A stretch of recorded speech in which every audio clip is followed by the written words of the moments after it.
We are looking at how to pronounce this word as well as how to say more interesting but often confusing Spanish vocabulary, so make sure to stay tuned if you enjoy learning about this, about Spanish. Bienvenida, bienvenida is how you say it, so that's welcome, it means welcome, but if you're talking to a girl or a woman or a group of women, bienvenida. Now if you're talking to a boy, a man, or a group of mixed gender people, you'd say bienvenido.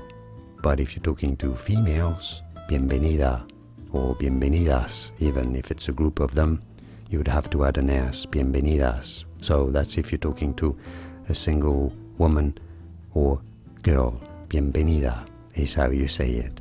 And now you know it all, I think. Like and subscribe if you found this video useful. Thanks for your support and more videos for you here on how to pronounce more Spanish vocabulary. I'll see you there to learn more, and thanks for watching.